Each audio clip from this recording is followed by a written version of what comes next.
ତ ପାଞ୍ଚଟା ବଡ଼ ସଂକଟର ଛାୟା ଭାରତ ପାଇଁ। ତୃତୀୟ ଟେଷ୍ଟ ହାରିବ କି ଭାରତ ଦଳ? କ'ଣ ପାଇଁ ନା ଇଂଲଣ୍ଡ ପାଖରେ ଯାଉଛି ବହୁତ ସାରା ସମୀକରଣ। ଯେମିତିକି ନମ୍ବର 1ରେ କହିବାକୁ ଗଲେ ଇଂଲଣ୍ଡ ଖେଳାଳିମାନେ ବେଶୀ ଅନୁଭବୀ ଅଛନ୍ତି ଭାରତ ଖେଳାଳିଙ୍କ ଠାରୁ। ବେନ୍ ଷ୍ଟୋକ୍ସ ନିଜର 100ତମ ଟେଷ୍ଟ ମ୍ୟାଚ୍ ଖେଳିବେ ରାଜକୋଟରେ। ଯଦି James Anderson, Joe Root, Jonny Bairstow, Ben ଷ୍ଟୋକ୍ସକୁ ମିଶା ହେବ ତାହେଲେ 517 ଟେଷ୍ଟ ମ୍ୟାଚ୍ ଖେଳିଛନ୍ତି ଏମାନେ। ତ ଭାରତର ସମ୍ପୂର୍ଣ୍ଣ 17 ଜଣିଆ ସ୍କ୍ୱାଡ୍ରେ ମିଶାଇ ଦେଲେ ବି କିଏ ବି ମୋଟ 345ରୁ ଅଧିକ ଟେଷ୍ଟ ମ୍ୟାଚ୍ ଖେଳିନାହାନ୍ତି।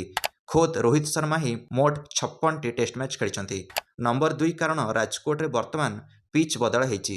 ସ୍ପିନିଂ ଟ୍ରାକ୍କୁ ବଦଳାଯାଇ ବର୍ତ୍ତମାନ ବ୍ୟାଟିଂ ପିଚ୍ରେ ପରିଣତ କରାଯାଇଛି, ଯାହାକି ବଡ଼ ମୁଖ୍ୟ କାରଣ ବନିପାରେ ଭାରତର ପରାଜୟ ପାଇଁ।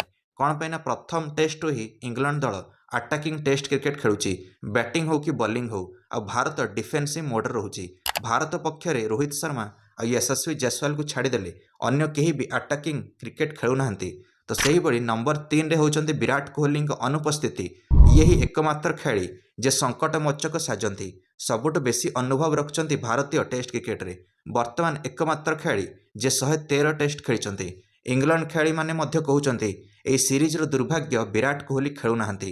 ନମ୍ବର 4 କାରଣ ଅନୁଭବୀ ଖେଳାଳି ଚେତେଶ୍ୱର ପୂଜାରା ଓ ଅଜିଙ୍କ୍ୟ ରାହାଣେକୁ ସିଲେକ୍ଟର୍ସମାନେ ଚୟନ ନ କରି ନୂଆ ଚେହେରାଙ୍କୁ ଦେଇଛନ୍ତି ମୌକା।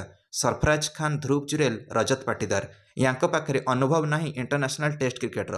ତ ସେଥିପାଇଁ ଭାରତର ପରାଜୟ କାରଣ ହୋଇପାରେ। ନମ୍ବର 5 କାରଣ ହେଉଛି ଇଂଲଣ୍ଡର ଲୋୟର ଅର୍ଡର ବୋଲର୍ସମାନେ ବି ବ୍ୟାଟିଂ କରିବାରେ ସକ୍ଷମ ହେଉଛନ୍ତି ଆଉ ରନ୍ ଲଗାଉଛନ୍ତି ବୋର୍ଡରେ। କିନ୍ତୁ ଭାରତ ଦଳରେ ବୋଲର୍ସମାନଙ୍କୁ ବ୍ୟାଟିଂ ପ୍ରାକ୍ଟିସ୍ ମିଳୁନାହିଁ, ଯାହାଫଳରେ ଫିଲ୍ଡରେ ଦେଖାଯାଉଛି ତାଙ୍କ ଏହି ଜିନିଷ। ତ ଭାରତ ଦଳ ଟାର୍ଗେଟ୍ ପାଖକୁ ପହଞ୍ଚୁ ପହଞ୍ଚୁ ହାରିଯାଉଛି। ଉଦାହରଣ ସ୍ୱରୂପ ପ୍ରଥମ ଟେଷ୍ଟରେ ଯେଉଁଥିରେ ଭାରତକୁ 28 ରନ୍ ଦରକାର ଥିଲା, 231 ରନ୍ ଟାର୍ଗେଟ୍ ଚେସ୍ କରୁଥିଲା ଭାରତ, କିନ୍ତୁ ଶେଷ ୱିକେଟ୍ ଗଳିଗଲା ଆଉ 28 ରନ୍ରେ ହାରିଗଲା ଭାରତ। ଦର୍ଶକ ବନ୍ଧୁମାନେ, ଆପଣମାନେ ମଧ୍ୟ ଯଦି ସହମତ ଥିବେ ଏହି ବିଷୟଗୁଡ଼ିକରେ ନିଶ୍ଚିତ ନିଜ ମନ୍ତବ୍ୟ କମେଣ୍ଟରେ ଦେଇ ଭିଡ଼ିଓକୁ ଲାଇକ୍ ଆଉ ଚ୍ୟାନେଲକୁ ସବସ୍କ୍ରାଇବ୍ କରିଦେବେ ସମସ୍ତ କ୍ରିକେଟ୍ ଅପଡେଟ୍ସ ପାଇଁ। ଧନ୍ୟବାଦ।